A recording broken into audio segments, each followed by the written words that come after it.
Não sei pregar, eu dependo de Ti. Estamos aqui para ouvir a Tua voz. Não estamos aqui para apresentar uma religião nova.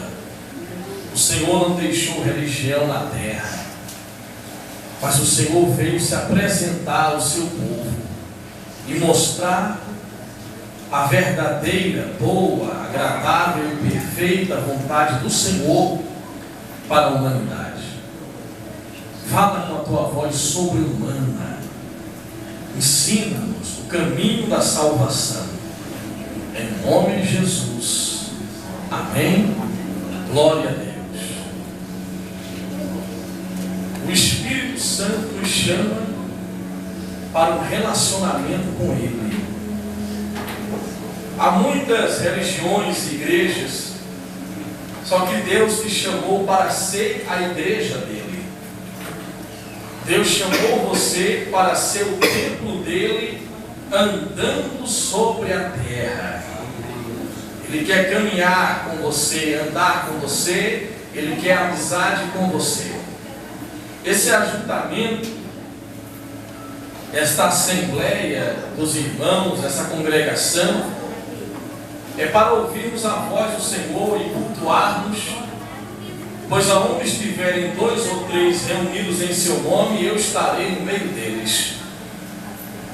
Nós estamos aqui fazendo o que a igreja primitiva fez, porque tudo o que aconteceu na Bíblia foi fruto de um relacionamento de homens e mulheres com Deus. Amém? Interessante que a igreja primitiva, os irmãos ficaram durante 10 dias dentro de uma casa, orando e esperando aquilo que Deus já havia prometido. Ora, se Deus prometeu, para que é que eu vou orar? Não já está prometido? Antes da fundação do mundo, não já foi predestinado?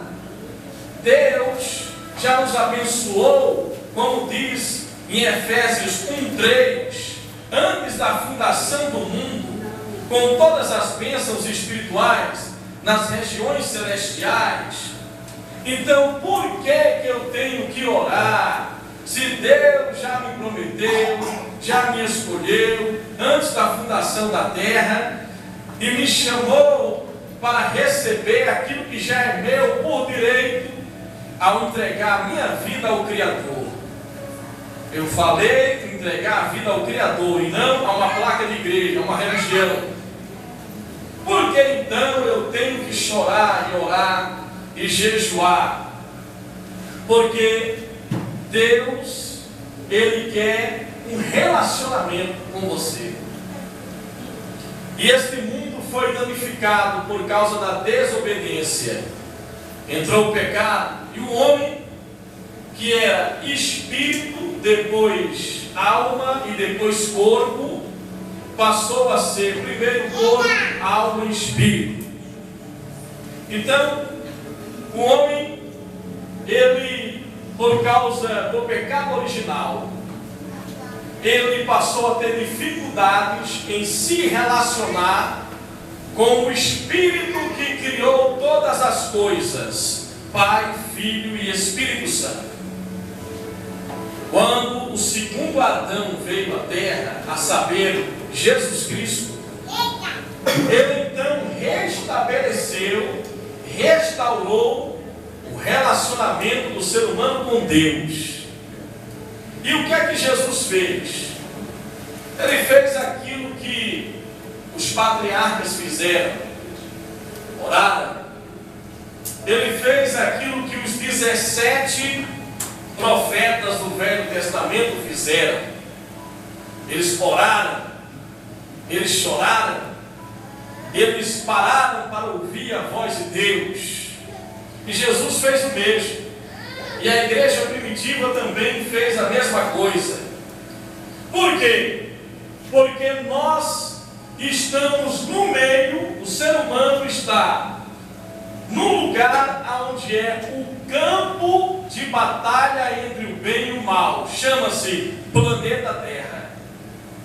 Aqui nesse planeta, inclusive as muitas religiões muitas das vezes serve para confundir e serve até de arma do inimigo para confundir as pessoas.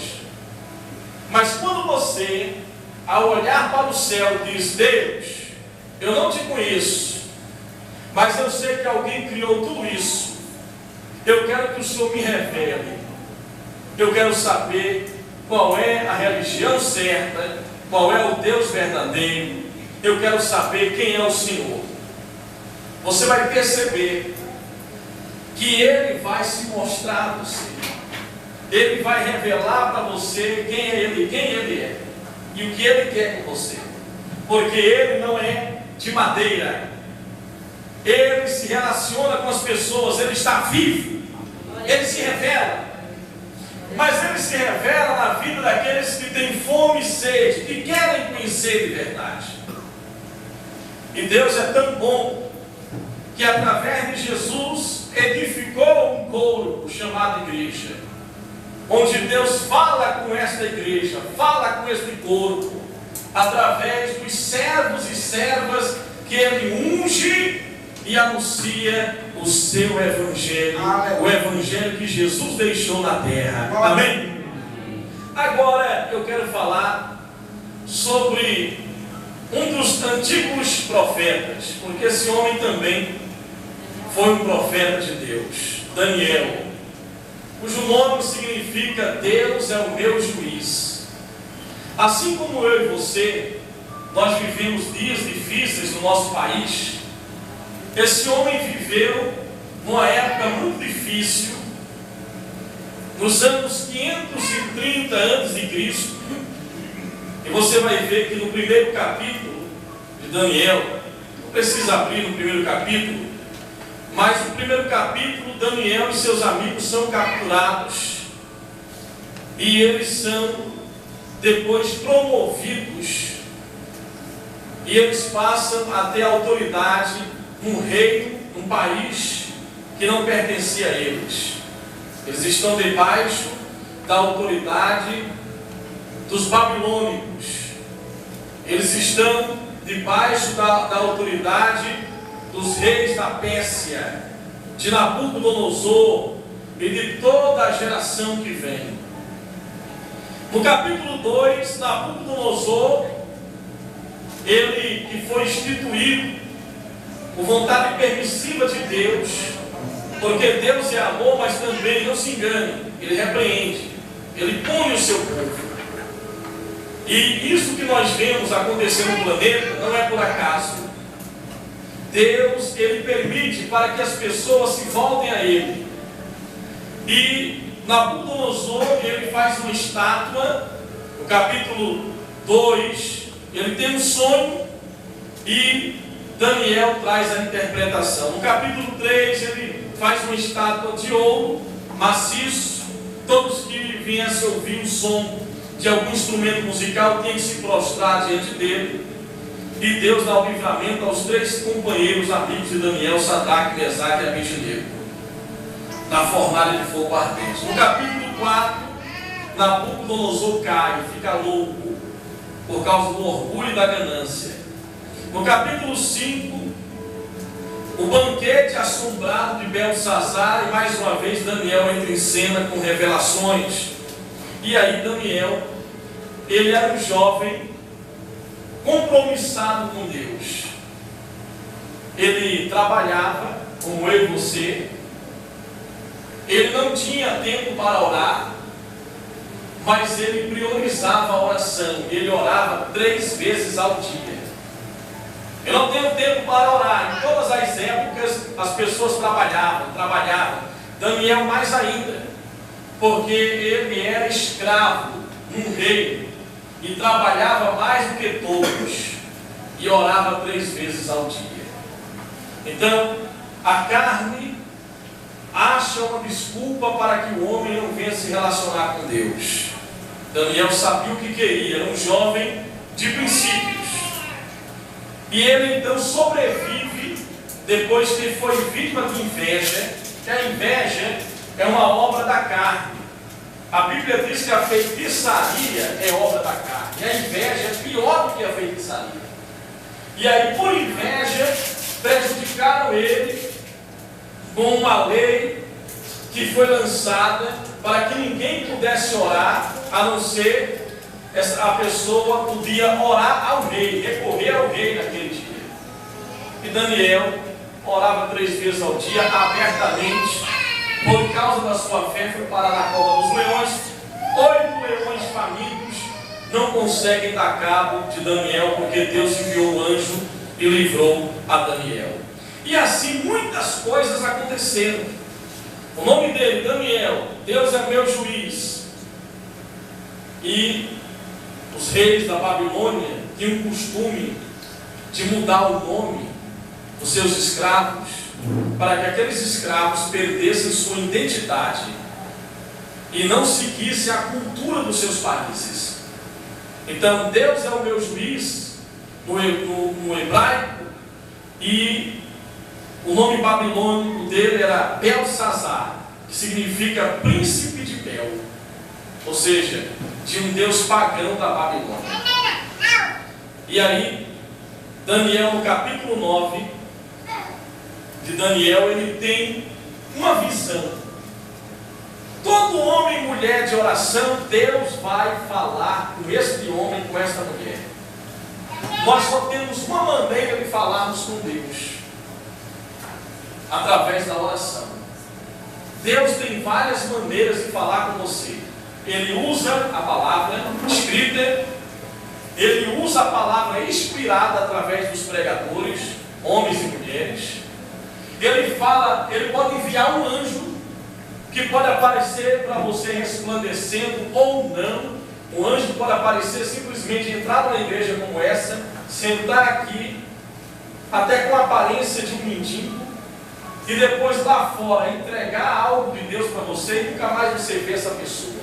Seja na igreja, na rua, seja na praia, seja no monte. Deus faz do jeito dele.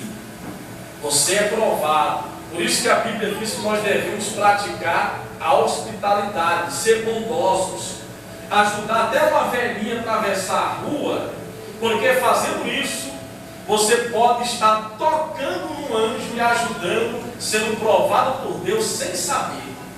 Às vezes uma pessoa pode pedir uma esmola para você na rua, e é uma pessoa ou não, e você está sendo visitado e assistido por Deus, e aquela atitude sua pode mudar a sua vida. Ah, mas tem muita gente enganando por aí. Bem, aí já não é problema seu nem meu. O que importa diante de Deus é a nossa sinceridade, honestidade, pureza diante dele. Amém? Claro que pureza e honestidade não é sinônimo de idiotice. É preciso ter discernimento. E o homem de oração e a mulher de oração não é uma pessoa que é enganada facilmente, porque Deus mostra e revela. Amém? Amém. Então Daniel estava preocupado com a situação do país dele, mas ele tinha experiência com Deus. Por quê? Como é que eu vou ter experiência com alguém se eu não me relaciono com aquele alguém? Como é que eu vou ter experiência com Deus se eu não me relaciono com Ele? Agora você vai perceber que um homem que prosperou, um jovem que prosperou num país hostil, num rei dominador, dominava o mundo inteiro, que mandou incendiar Jerusalém, mandou destruir Jerusalém, mandou destruir o templo, roubou, saqueou o templo de Deus e destruiu Judá, invadiu Israel, levou as pessoas cativas para serem escravos. E por quê? Porque Israel abandonou a Deus e foi adorar a imagens de escultura. Todas as vezes que o povo de Deus desprezou a Deus, homens e mulheres, por alguma imagem de escultura, ou por causa de outro ser humano, ou por causa de um bem material, então essa pessoa entristeceu o coração do Espírito de Deus. E quando você se afasta de Deus, a Bíblia diz: buscar-me-eis e me achareis, quando me buscardes de todo o vosso coração. se você me rejeitar, também você será rejeitado, diz o Senhor. Então, Deus se afastava do povo, e quando ele se afastava, os inimigos se aproximavam.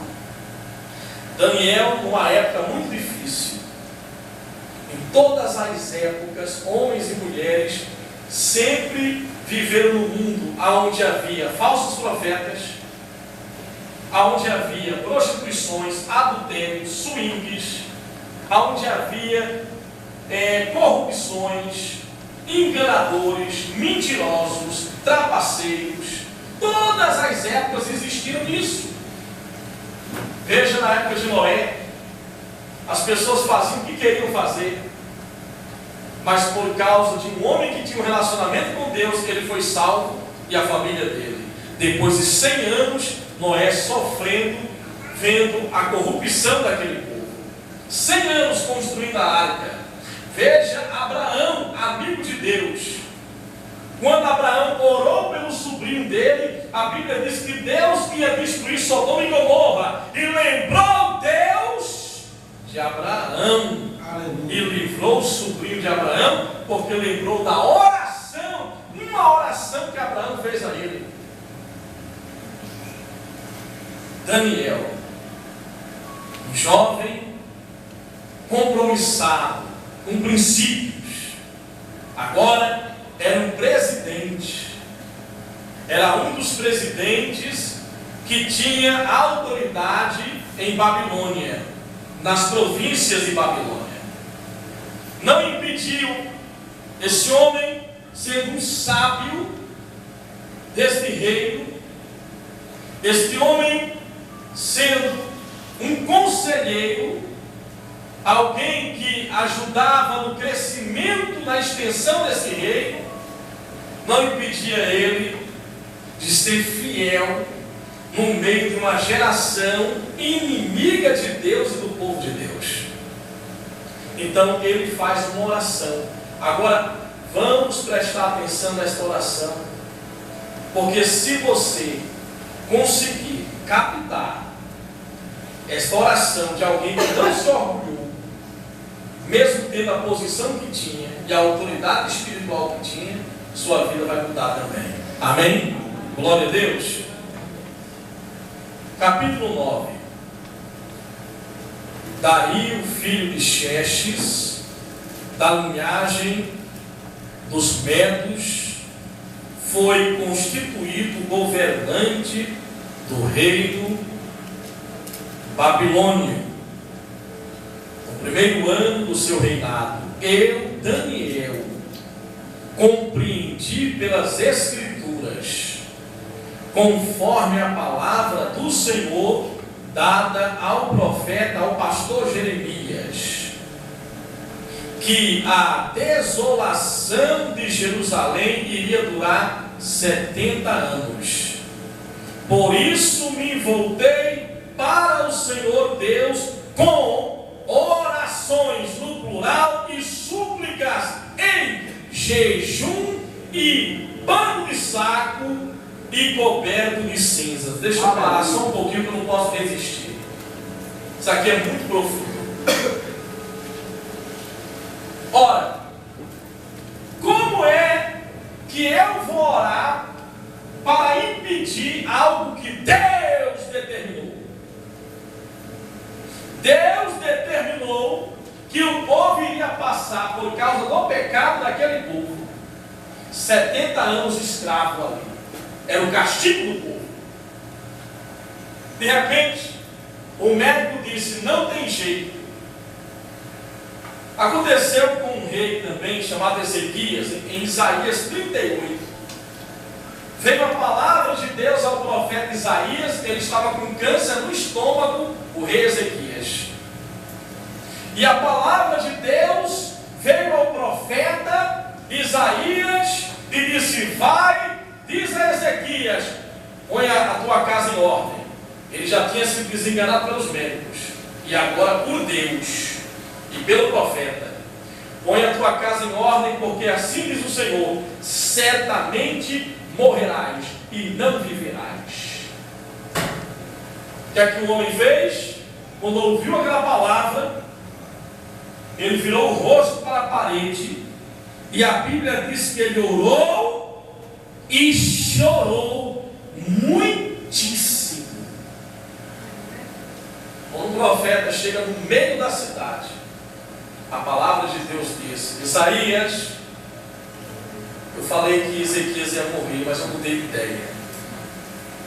Vai, diz a ele, ao meu servo Ezequias, que eu vou dar vitória a ele, eu vou curá-lo, eu vou defender ele, vou defender esta cidade, vou acrescentar os anos de vida dele, que ele não tenha medo de Senaqueribe. Deus enviou um anjo só.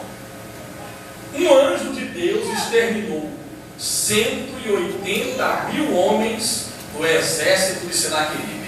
Eles dormiram, não acordaram mais. Porque Deus é o Todo-Poderoso. Amém? Aqui, Deus havia determinado: esse meu povo me abandonou, Jeremias. Jeremias, diga para eles que eu estou triste com eles. Eles vão sofrer durante 70 anos. Eles me rejeitaram. Há tanta gente rejeitando ao Senhor, mesmo dentro das igrejas. Pelas atitudes é que nós rejeitamos. Nós cultuamos, nós oramos, pregamos, cantamos, mas lá fora Deus nos vê. Deus nos vê. Quando nós mentimos, quando nós erramos, quando nós deixamos o lugar do encontro com Ele, Deus nos vê. Quando preferimos fazer a nossa vontade do que fazer a vontade do Senhor, Deus nos vê. Quando achamos desculpa porque vemos coisas erradas em igrejas e divulgações de pornografia na internet, muitas das vezes por falsos profetas, por falsos irmãos, e nós achamos que isso é desculpa para rejeitarmos o Santo de Israel. Eu não posso julgar a Deus pela minha atitude ou a atitude do meu próximo. Ele é santo. Ele é santo. Ele é santo, igreja. Aleluia. Glória a Deus. Chaves, você vai sofrer. Ah, é, Senhor? Jeremias, diga ao meu povo, ele vai sofrer. É mesmo? Daniel, eu te dou uma revelação, Daniel. Eu já avisei, você sabe. Eu falei através de Ezequias: meu povo vai passar 70 anos de sofrimento.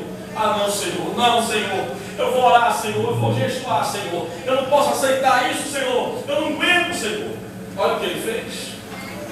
É assim, é orar até Deus atender, é orar até o fogo descer, é orar até o milagre acontecer. Amém? Amém. Olha a atitude desse jovem que salvou a nação dele.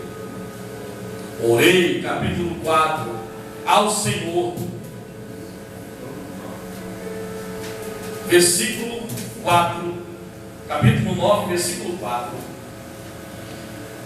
Orei ao Senhor meu Deus, e disse: sou santo, perfeito, e não peco, sou Daniel, presidente, tenho muito dinheiro, e meu dízimo sustenta a casa de Deus. E o Senhor tem que fazer, ou é ou não é, ou vai ou racha, ou arrebenta a tampa da caixa. Amém? Do hino. Oh, o Senhor faz, oh, o Senhor não é Deus. Hã? Está escrito assim, não? Peraí. Acho que vou ter que... Não, acho que a Bíblia está certa. Eu estou lendo errado, com certeza. Orei ao Senhor meu Deus e confessei. Nunca Deus vai atender um arrogante. É só fogo estranho. Lembra que Jesus disse que 2 homens subiram para orar no monte? Um chegou, o fariseu, falou: Senhor, tem gente que é assim, espírito de Precisa. Até para andar na igreja. Tem gente que assim chega na igreja, ele acha que ser espiritual não é brincar, dar paz aos irmãos, sabe? Acha que ser espiritual é ser arrogante, é ser antipático. Até para apertar a mão parece estar com nojo. Rapaz. Aquele chalzinho de princesa falsa. Não tem? Eu não tenho muito jeito com essas coisas só. Fui criado desse jeito não. Glória! Se falar, quando a pastora for para São Lourenço, nem me peça café que eu não vou dar mais. Pode deixar. E eu estou sabendo que você foi lá, viu minha sogra como é bonita? Falar da minha sogrinha, você vai ver. Viu? Vamos lá. Ó Senhor, Deus grande e temível, que mantens a aliança de amor. A aliança de Deus é de quê? Amor. Com todos os crentes da Igreja Centenária do Brasil, reformada. Não? Não tem esse negócio de cor, nem de placa de igreja, não? Nem tamanho de igreja, se tem ar-condicionado, se não tem, se tem banco. Então vamos lá. Porque por aí a gente está ouvindo algumas coisas assim, né? Tem que ter uma placa luminosa, ou uma igreja muito grande, ou doutorado, anel no dedo. Vamos ver aqui a palavra do Senhor. Ó Senhor Deus grande e temível, que mantens a aliança de amor com todos aqueles que te amam e obedecem aos teus mandamentos. Se eu quero que Deus atenda a minha oração, eu tenho que amar a Deus. O que é que Deus quer? Ser amado, gente. E Ele quer que você obedeça os seus mandamentos. Aí Ele diz, nós temos, você tem que confessar. Temos cometido pecado, somos culpados, temos sido ímpios e rebeldes, e nos afastamos dos teus mandamentos e das tuas leis. Não temos ouvidos aos teus servos, os profetas, que falaram em teu nome aos nossos reis, aos nossos líderes, aos nossos antepassados e a todo o teu povo. Senhor, tu és justo, e hoje estamos envergonhados, sim, nós, o povo de Judá e de Jerusalém, e todo Israel, tanto os que estão perto, como os que estão distantes, em todas as terras pelas quais nos espalhaste.